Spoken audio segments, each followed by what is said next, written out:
Womanizer. Dédomiseur, je pratique. Le dédomiseur. Frank, le dédomiseur. OK, on va commencer avec ça. Dédomiseur. OK, commence à nouveau. Frank, le dédomiseur. Salut, mon Frank. Bon matin, messieurs. Le pape est mort? Oui, le pape est mort. Et là, je vous ai écouté. Faut plus que je fasse ça, vous écouter avant que ça commence. Vous avez mis le feu derrière avec les extraits de Doom. Oui, il y a beaucoup d'histoires. Ah, tu veux plonger là-dedans, Rebel News?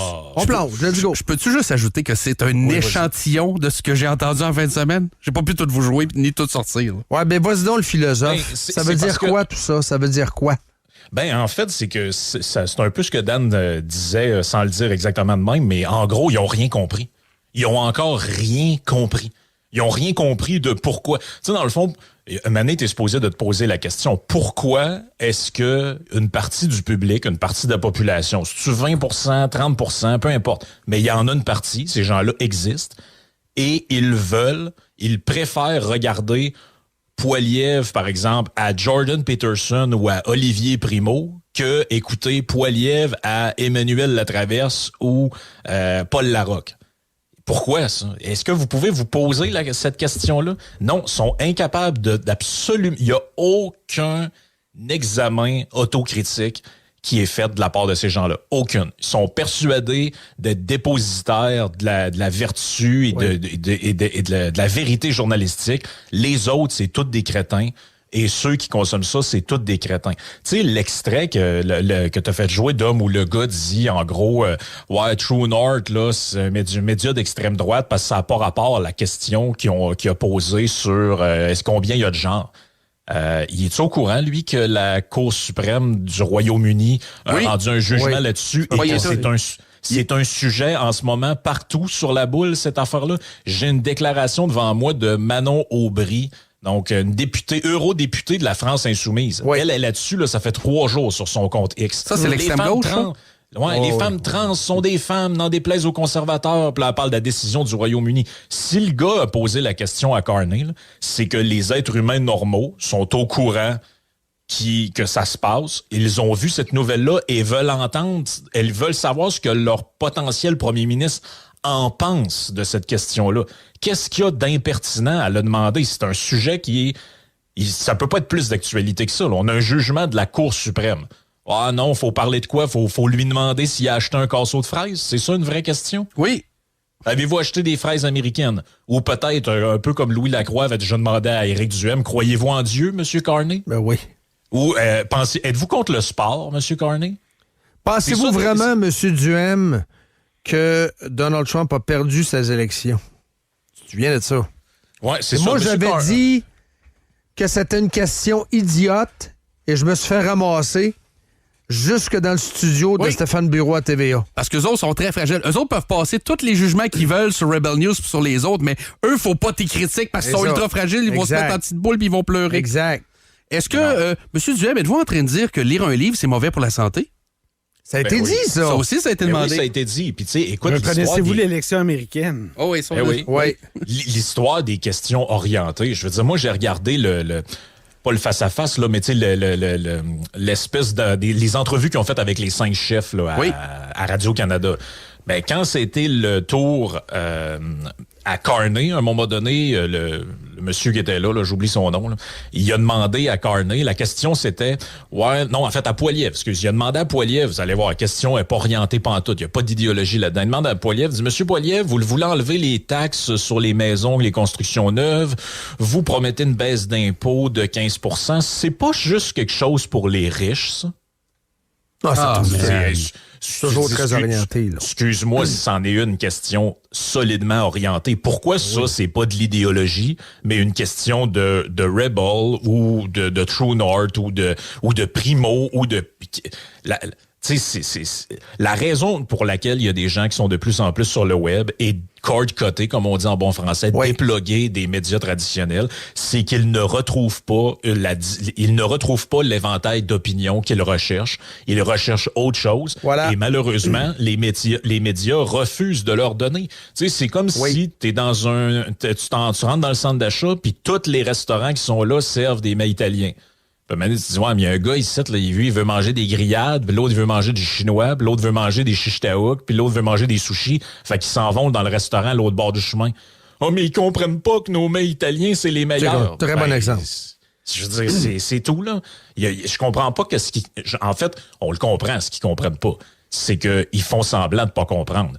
Et leur intérêt, c'est de diaboliser ces gens-là pour que les gens restent captifs de médias avec une uniformité idéologique qui a cette uniformité-là parce qu'ils veulent maintenir un système de subvention pour se maintenir en vie artificiellement, là. C'est ça la réalité. Parce qu'il y a beaucoup de médias qui sont considérés comme des médias autorisés, qu'en réalité, ils sont beaucoup moins gros que Rebel ou que d'autres, là. Je veux dire, c'est un peu ça, là. Il y a plein de petits médias qui reçoivent toutes sortes de subventions. Puis en réalité, il y a personne qui lit ça, puis il y a personne qui écoute ça, là.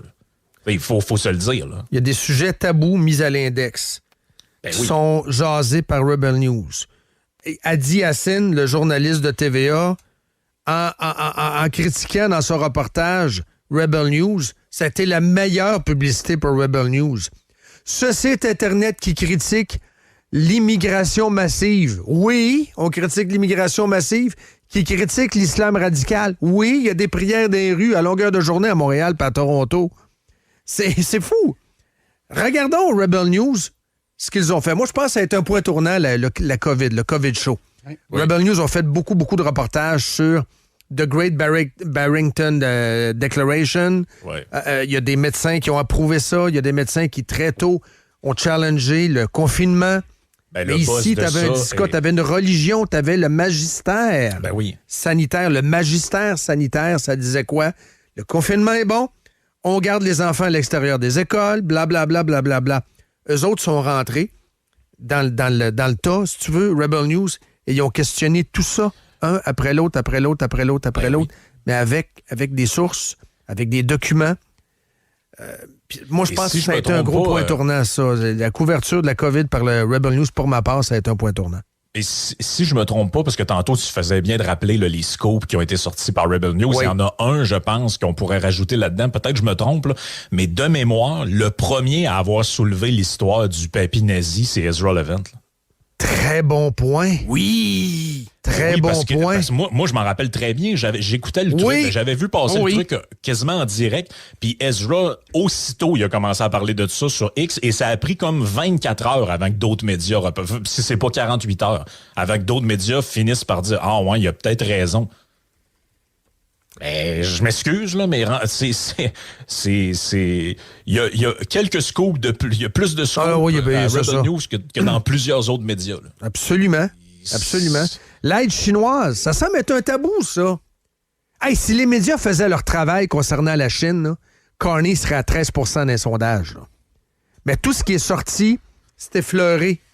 La photo avec les dirigeants chinois, le financement par la Chine, la nomination en remplacement du candidat qui voulait kidnapper son adversaire puis l'amener en Chine via le consul chinois, remplacé par un gars très pro-communiste actuellement. Ben, c'est effleuré. Si les médias se mettaient ensemble pour sortir la vérité, les faits, pour vrai, là, carabinés à tous les jours, là, les Carney tirerait il mènerait pas des sondages. C'est impossible. Ouais, si les médias faisaient le travail. Ben absolument. Ils font pas le travail. Je disais, je parlais au départ d'examen de conscience. T'sais, si CBC, Radio-Canada, ça fait pas leur affaire que des gens regardent True North, qui regardent Rebel News, qui regardent Yann et Frank ou d'autres, peut-être que vous auriez pu ne pas mettre dehors les deux seuls intervenants conservateurs qu'il y avait sur votre média à la veille de l'élection. C'est peut-être ça aurait pu être une idée de même. Il y avait quoi? Il y avait Rodolphe Osny puis Jacinthe Varel qu'on voyait à tout bout de champ. Un autre indice. Première affaire qu'ils ont faite, l'élection arrive. Ah non, on n'a plus besoin de vous autres, on va prendre une madame du syndicat.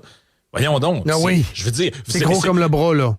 Vous sabordez vous-même votre propre diversité idéologique, puis après ça, c'est de la faute des autres. Voyons, vous êtes les uniques responsables là, si vous perdez des codes d'écoute au profit de gens qui recherchent ces opinions-là et qu'ils ne les retrouvent plus sur votre tribune. C'est aussi simple que ça, là. Tu sais, je veux dire, à un moment donné, c'est comme les gens ils nous écoutent en ce moment à Radio X parce qu'ils veulent avoir une certaine couleur, ils veulent avoir une certaine opinion qu'ils ne retrouvent pas ailleurs. Si demain matin, on nous change tous les intervenants pour mettre du monde qui écrivait dans le mouton noir, ben là, d'après moi, il va y avoir une partie du monde qui vont sacrer le camp. Ils vont dire, non, moi, j'écoute plus ça, là, je sais plus c'est courant du quoi, mais je me retrouve plus là-dedans. Mais ça sera de la faute, ça sera de notre faute à nous autres, c'est ça la réalité. Puis tu fais bien de ramener la pandémie, parce que c'est pas qu'on veut parler tout le temps de ça, mais ça a été un élément déclencheur, je pense, pour beaucoup de gens. C'est que plein de gens se les posaient les questions que Gary, entre autres, est allé poser au point de presse. Oui. Les gens se demandaient, tu te promenais dans la rue, puis le monde, c'est de ça qu'ils parlaient. Voyons, comment ça que... L'utilité du masque, le 2 mètres, les flèches, pourquoi fermer les restaurants, pourquoi le plexiglas, pourquoi fermer l'épicerie le dimanche, pourquoi pas d'école le mardi et pourquoi qu'il y en a le mercredi. Toutes ces questions-là, on se faisait dire « ferme ta gueule » par TVA. Ferme ta gueule, c'est bon, ils ont le bon ton, c'est Arruda qui a raison. C'est la science! Est-ce que tu bâtirais un avion en vol, toi? Est-ce que tu ferais mieux? Puis là, t'arrives au point de presse, puis la question que tout le monde voulait entendre, c'est « oui, mais c'est quoi la logique là, derrière la fermeture, mettons, des restaurants? Pourquoi vous faites... Y a-t-il un avis? » C'est ça les questions qu'on voulait entendre. Première question que t'entendais, c'était « là, vous annoncez qu'à partir de vendredi, ça va être fermé. Pourquoi pas maintenant? » C'était ça les genres de questions qu'on avait. Ouais, mais puis pourquoi pas aussi fermer telle autre affaire là? Puis pourquoi pas tu sais, c'était ça les questions que les gens un peu comme quand ils ont commencé à nous dire qu'il fallait mélanger les sortes de vaccins puis tout ça. Il y a plein de gens moi, qui me disaient autour de moi, ils disaient ouais, moi je j'étais allé prendre la première dose, mais là c'est quoi l'histoire qu'ils veulent me donner un Astra, puis après ça un Moderna, puis tu sais les gens les gens étaient inquiets de ça, ils voulaient avoir des réponses. Non, c'est encore meilleur. Ferme ta gueule, tuto-vax. Oui, c'est ça. Très peu de questions là-dessus. Puis si tu t'essayais de demander un peu une explication, complotiste. Tu faisais sentir que t'étais un abruti. Complotiste beaucoup, hein? Oui. C'est complotiste, mais ça, là, ça a beaucoup contribué au fait que des gens, à un moment donné, à force de traiter les gens d'abrutis, ben ils se disent, ben là, pourquoi je consommerais un média qui me méprise? Ces médias-là me méprisent. Ils pensent que je suis un cave, ils pensent que je suis un idiot. Ben, je vais aller vers d'autres tribunes qui, eux, me respectent et pensent que les questions que je pose sont légitimes. J'ai peut-être pas raison, mais au moins, je vais avoir mon motif pour me poser cette question-là, ben, il est valable tout autant qu'un autre. C'était totalement valable. C'est totalement valable de questionner ce que font certains politiciens puis de leur poser la question. T'sais, moi, j'en reviens pas. L'histoire de la question sur les deux genres, présentée comme si c'était une question sortie du ciel, complètement désincarnée. T'sais, ils désinforment le public en réalité. Si tu dis pas... Il y en a rien à foutre de leur public. Ben c'est ça, mais oui, sauf qu'ils donnent après ça des leçons d'information puis de désinformation. Oui. Si tu dis pas aux gens que la question est posée dans le cadre d'un jugement d'une décision de la Cour suprême britannique qui est un sujet mur à mur dans les médias européens, ben tu mens aux gens. Là. Eux utilisent trop souvent les zones publiques pour passer leur message. Oui. La mort du pape, excellent exemple. Trump avait tort, le pape avait raison. Luc Laliberté en fin de semaine. Le pape qui détestait Trump. J'ai un autre exemple, puis c'est un audio que j'ai pas joué. Puis je voulais le mettre dans les pinottes, mais là, tu m'ouvres la porte. Ben oui. Alain Crevier, un gars que j'aime bien, de l'ancien Radio-Canada. Mais là, il est dans le nouveau Radio-Canada. Donc, c'est un Radio-Canada qui déteste Trump par-dessus tout. Donc, t'as le haterade qui coule à plein. Mais là, t'as la mort du pape. Il faut que tu mélanges les deux, là. Voici ce qui se dit sur les ondes de Radio-Can. Et ça se dit actuellement, là. Tout d'un coup, qu'il y a une certaine crainte, une méfiance, et qu'on se rabat sur les traditions. Donc, on va aller chercher un candidat plus traditionnaliste en se disant, lui, c'est sûr qu'il sait, c'est un traditionnaliste. Mettons qu'on fait ça. C'est possible, ce que je vous raconte là, il n'y a pas de fabulation. Et tout d'un coup, qu'on cherche quelqu'un, mais qui n'est pas de l'Europe, mais mettons qu'il serait des États-Unis ou de l'Amérique.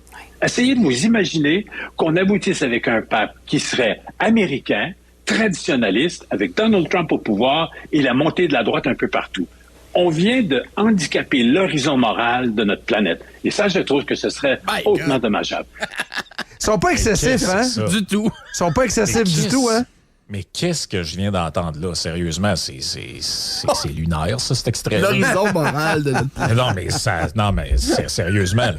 Mais puis en passant, ils s'attendent de quoi de la part d'un pape exactement qui soit genre apologète des LGBT puis tout ça? Tu sais, je veux dire, c'est le pape, là, c'est le vicaire du Christ. Oui. C'est l'évêque de l'Église catholique. Ils s'attendent quoi? Que le gars, il joue du djembé puis qu'il soit dans des mouvements trans tout ça, mais c'est le pape. Je veux dire, Exactement. Demandant à n'importe qui d'autre sur Terre de jouer ce rôle-là, mais pas au pape. Pascal Praud, ce matin, il a dit non, il n'était pas progressiste. C'était un pape catholique. C'était un pape catholique. Mais il y a une fabrication médiatique actuellement. C'est un pape progressiste en voulant dire que c'est un pape qui était quasiment en faveur des trans, mur à mur, au Vatican. Ah oui. Mais moi, je peux te sortir plein d'exemples qui démontrent factuellement que c'est faux. Ce n'était pas un pape progressiste. C'est un pape, certes, plus respectueux des homosexuels. C'est dans le dossier quand même des agressions sexuelles, parce que ça, je peux en témoigner même de l'intérieur. Il a fait des avancées. Ben, c'est un pape qui est né au 20e siècle. Là. C'est ça. Il a fait des avancées. Il a mis de la pression sur les évêques pour dévoiler des choses qui devaient rester secrètes, etc. Mais lors de la première messe du prochain pape, il n'y aura pas de drag queen. Là. C'est ça. Ça arrivera pas. Et ceux qui ont des attentes sur l'avortement, là, il pourrait permettre l'avortement. Non, oubliez ça. Ça n'arrivera pas. Il n'y aura pas de prêtrise des femmes non plus. Scoop. Celui qui craint, il s'appelle Timothy Dolan, qui est l'archevêque de New York. Oui, lui, il est ultra conservateur. Oui. Ouais. Il est comme Bernard Law, le gars qui se fait dégommer à Boston. Oui, exactement. Ça a dit comme dans le film, mais le film, c'était la réalité. Comme dans le film. Mais sont-ils au courant? Est-ce qu'ils sont au courant que les religieux apprécient vraiment pas Donald Trump aux États-Unis? Parce qu'il est vu comme un espèce de libertin new-yorkais qui a trompé ses femmes 12 fois puis qui était plein de divorcés puis tout ça. Donald Trump est loin de faire... C'était d'ailleurs la raison pour laquelle il avait pris Mike Pence dans le premier mandat. Parce que c'est monsieur... Ça faire une couverture. Monsieur drabe qui va à l'église puis la figure un peu du chrétien américain, du protestant américain. Mais c'était comme son cover à lui. Donald Trump n'a jamais été super bien vu par les milieux religieux. Là. Ça, c'est vraiment une affaire de domien, là.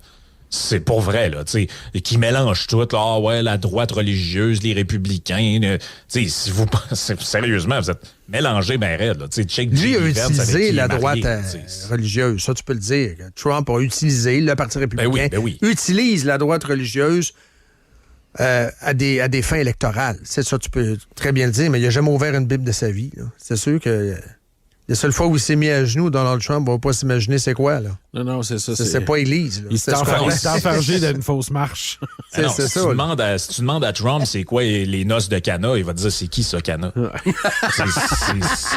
Moi, j'avais peur qu'il tweet tu sais, la mort du pape. Way to go, Frank, you were good. Frankie boy. See you in heaven. Mais en caractère gras, là. See you in heaven. 16 points d'exclamation. Ou bien il trouve un petit surnom, là. Frankie. Frankie. Sleepy Pope, ou je sais pas trop, là. Hoping that the next one would be like Biden the first. Joe the first. Will the new Pope be Joe the first? Non, mais tu mais il va au funérailles en passant, là. Le nombre de Kodak qui vont être sur Trump au lieu d'être sur... les cardinaux, hein? Ouais. Il a-tu serré la main un tel, il prie-tu? Quel show incroyable, Trump. Mais ça nous montre à quel point, je vais conclure là-dessus, oui, ça nous montre à quel point tous les gens qui disaient, tu sais, l'Amérique, c'est comme une nation en super déclin, c'est le déclin de l'Empire américain, le président, il n'a plus l'importance qu'il avait. Avez-vous vu comment tout est relié à lui? Tout est relié à lui. Littéralement, tout ce qui se passe sur Terre est relié à Trump. Là, la mort du pape, l'élection canadienne, l'élection en Allemagne, tout est relié à lui. À lui et à MAGA en général. Le prix des aliments à l'épicerie, le prix des chars, le climat, tout est relié à lui. C'est comme, il se lève le matin puis on attend ce que l'empereur va faire. Là. C'est l'enfer. MAGA. Tout est relié à lui. Tout. Hey, on se reparle jeudi. Mais jeudi, au lieu de faire des tunes, j'aimerais savoir ton vrai bilan. Oui, on va faire la grosse analyse. On fera ça jeudi, dans 48 heures. Hey, merci. Ciao. Ciao.